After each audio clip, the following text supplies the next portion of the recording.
Hey everybody, hope you're having a great holiday weekend. It is May 27th, I think it's the 27th, Memorial Day. Got 4 stories for this marathon. The first one is a Bigfoot encounter. The second 2 are actually really cool UFO encounters. And the last story is a harrowing and frightening Bigfoot encounter that I got from a magazine article from 1929. And I think you're going to love it. Stand by. Here comes some good Bigfoot stories. All right, here we go. You can call me stupid. Yes, you can call me sheep. You can say I'm lazy. You can say I'm weak. You think that using her would get to me. And if you're right, then you're in trouble, D. 'Cause I won't break, no, I know I won't wait. You're in trouble, D.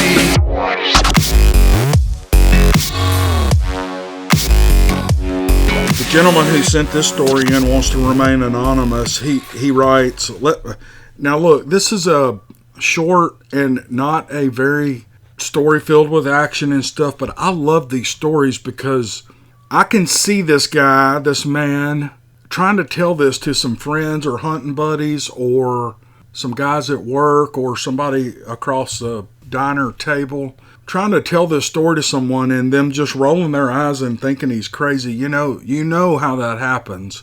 And that's why I love these stories. And I really feel thankful that people would write these down and send them to me. But you can stay anonymous, but you get to get it out there. And like I said a couple of videos back, you found your people. You know, this isn't a religion or anything, but you found your people, other people who have had encounters who believe what you're saying. So please keep sending these in. Anyway, he wants to stay anonymous. He said, let me start off by saying, I'm 43 years old and I'm a man that has spent a lot of time in the woods. I love hunting and fishing, and I've always loved camping and the quiet nights in the woods. Anyway, this is my story. When I was 14 years old, I was out deer hunting on the first day of the season in West Virginia. My tree stand was in a humpback between 2 hills about 100 yards from a field. It was just about daylight when I pulled a couple of biscuits with homemade jam my grandmother used to make. I was watching the squirrels play all around me. When I was finished eating, I took a drink from my canteen and noticed that the sounds and the squirrels were gone. It was a very eerie silence. Out of the corner of my eye, I saw something moving down the hill to my right. It gave a small growl and moved further down the hill.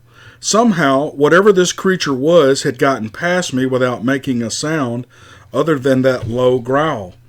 I know that I saw it standing and I could only see its back, but it was massive. I would guess between 4 to 4.5 feet between the shoulders. I have never told anyone this story, and I have hunted everything from squirrels to black bears. I have never seen anything like this before or since. I stayed in my tree stand all day until late in the evening, not really sure where this thing had gone.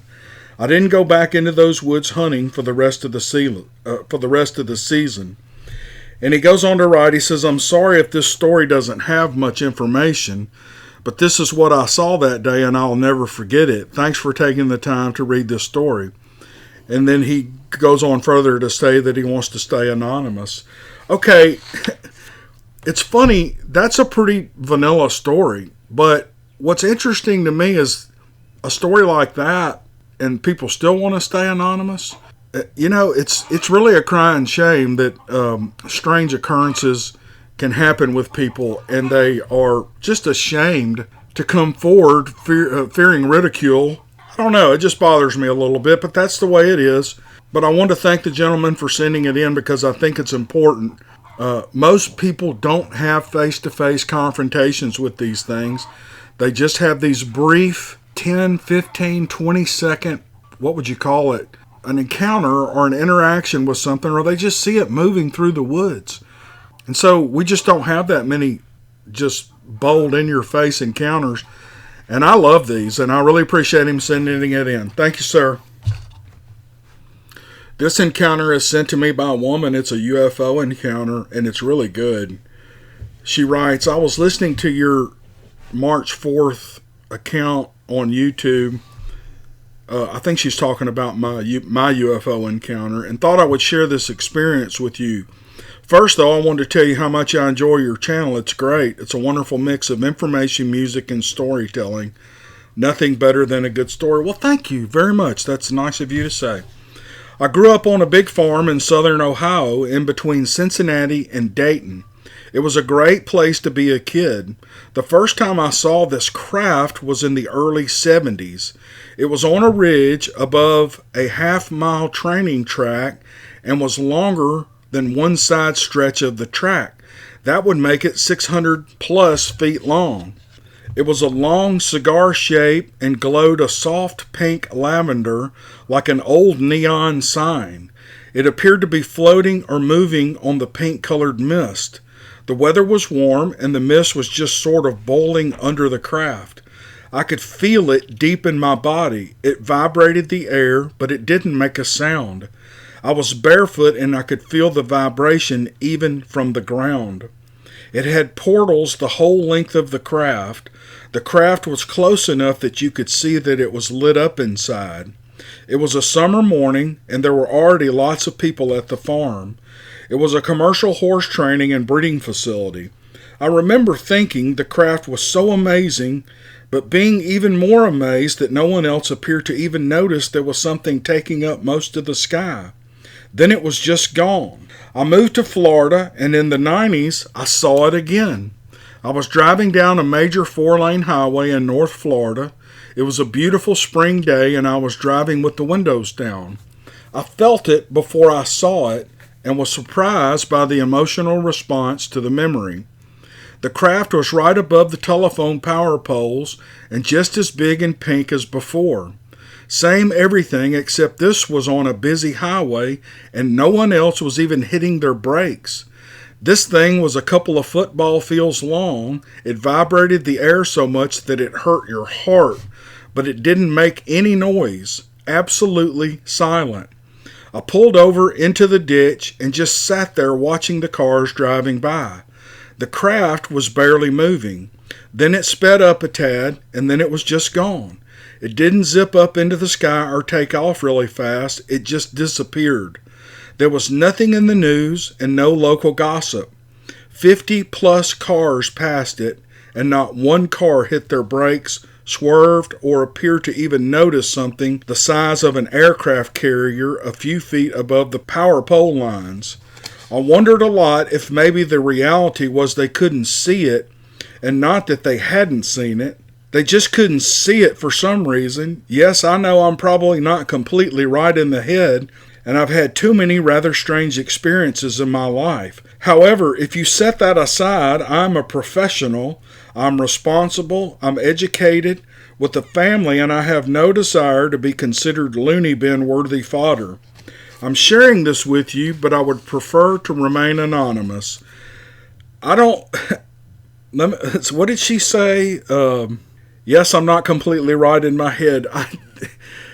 I wish I could say your name. I love people saying people's names, but you're not off in the head. I've seen stuff like this. I shared it a few videos back, and I got several emails after I shared that experience. I've actually got a woman in Canada who wanted me to come on her podcast and talk about those UFO experiences.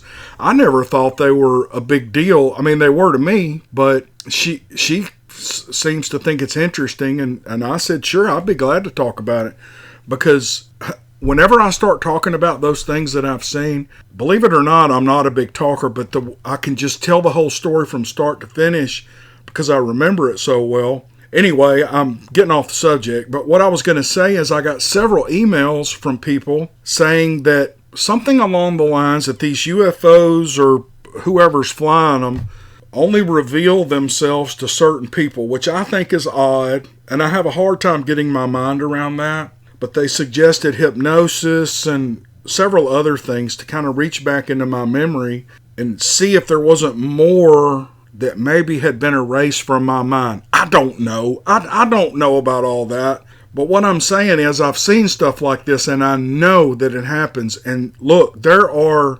hundreds of more UFO encounters and sightings than there are Bigfoot sightings. I promise you that. And there are other YouTube channels that just focus on those kind of strange things, and they all do really well because people are interested. I think it's a bigger audience than a Bigfoot audience because so many people see these things and they want to hear stories that parallel their own stories.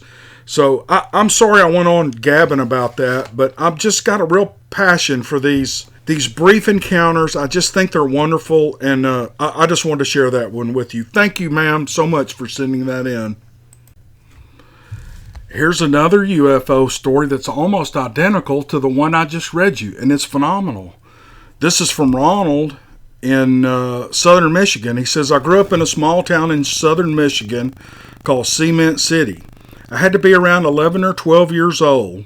The road I lived on led straight into and dead-ended at gate number 3 at the Michigan International Speedway in Brooklyn, Michigan. Our house was 4 miles from the Speedway. It was in the mid to late 70s.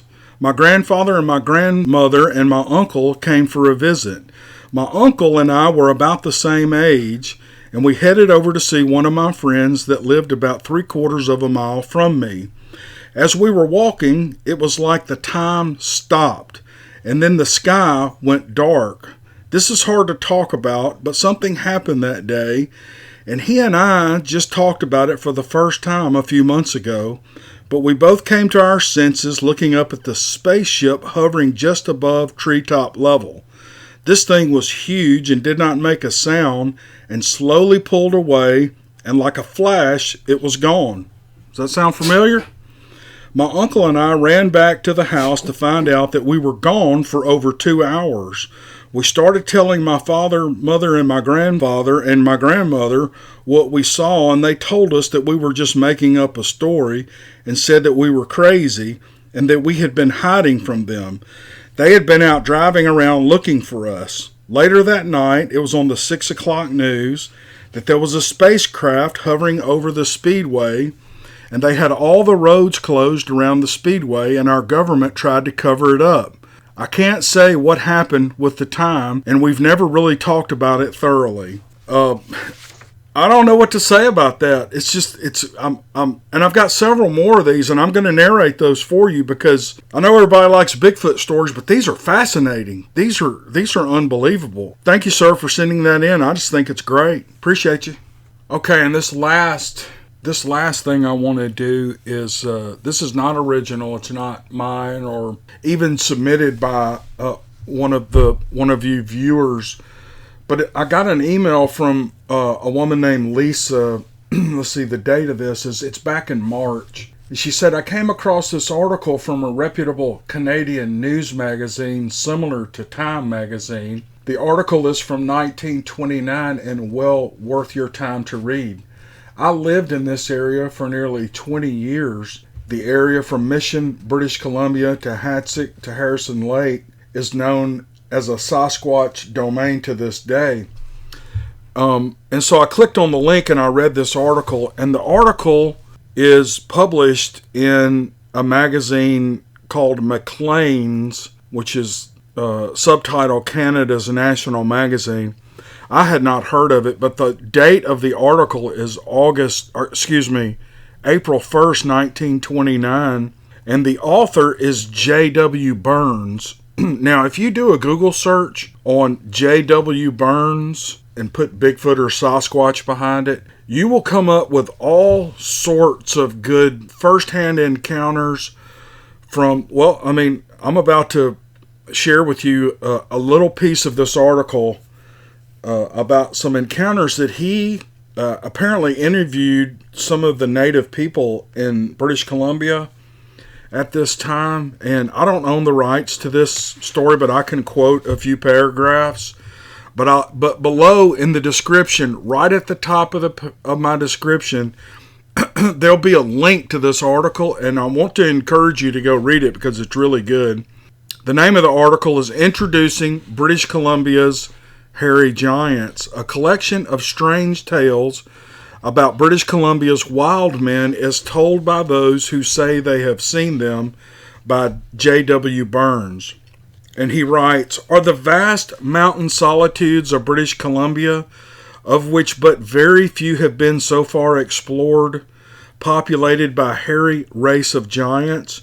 Reports from time to time, covering a period of many years, have come from the hinterlands of the province that hairy giants have been occasionally seen by Indian and white trappers in the mountains, far from the pathway of civilization. These reports, however, were always vague and indefinite, for the reason that no one person could be found, or at least nobody came forward with the information that they had obtained an up-close view of these strange creatures. Persistent rumors led me to make diligent inquiries among old Indians. The question relating to the subject was always, or nearly always, evaded with the trite excuse, the white men don't believe. They make jokes of the Indian. But after 3 years of plotting, I have come into possession of information more definite and authentic than has come to light at any previous time. Disregarding rumor and hearsay, I have prevailed upon men who claim they had actually had contact with these hairy giants to tell what they know about them. Their story is set down here in good faith."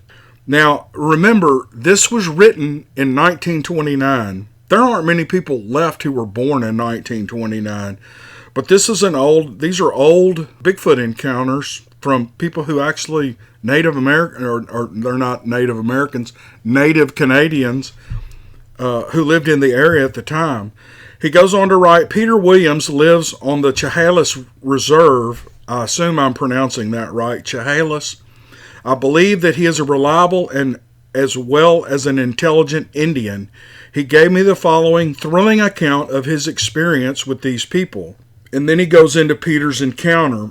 "On an evening in the month of May, 20 years ago, I was walking along the foot of a mountain about a mile from the Chehalis Reserve. I thought I heard a noise, something like a grunt nearby. Looking in the direction in which it came, I was startled to see what I took at first sight to be a huge bear crouched upon a boulder 20 or 30 feet away. I raised my rifle to shoot it, but as I did, the creature stood up and let out a piercing yell.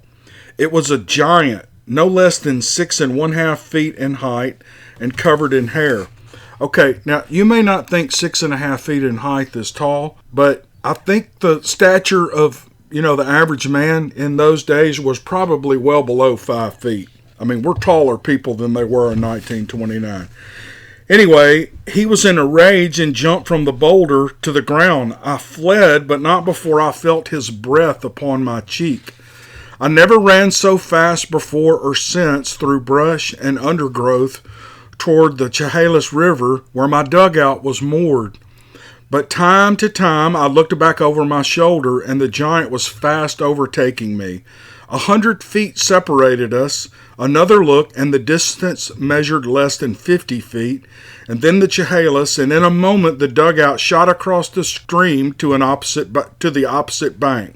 The swift river, however, did not in the least daunt the giant, for he began to wade it immediately. I arrived home almost worn out from running, and I felt sick. Taking an anxious look around the house, I was relieved to find my wife and children inside. I bolted the door and barricaded it with everything in hand. Then, with my rifle ready, I stood near the door and awaited his coming. Peter added, "You know what? I'm going to stop right there. Again, I don't own the rights to this story, and it's copyrighted, but I'm allowed to quote it. But this thing, I've read to you on my printed paper about a page and a half of the story. I printed the whole story out, and it's almost 20 pages long. So if you'll go to the link below, again, it's a link to McClean's magazine's website. This is an article from April 1st, 1929. The author is J.W. Burns. Go and read the whole article because there are 4 or 5 different Bigfoot encounters from before 1929 by several different people. The one I just read you is just one account from one person. Peter, who I just read the account from, has several encounters, and then there are 4 or 5 other people who have multiple encounters up in that area. So you Canadians up in British Columbia, this might be interesting to you, and anybody else that's interested in the Bigfoot phenomenon. But I wanted to share that with you, and thanks, Lisa, for sending me that link. I really enjoyed reading the article, and I think everybody else that'll click on it and go read it will really get some good information out of this. Okay, that's going to do it for this video. It's getting hot in here. I have to turn my AC off in my little cubbyhole office so I can record these, so you may hear it in the background here. But it's getting hot in here. It's getting hot up in here, y'all. All right, I hope you have a good week, and we'll see you on the next video. Thanks, bye. But when it comes to her, you better keep it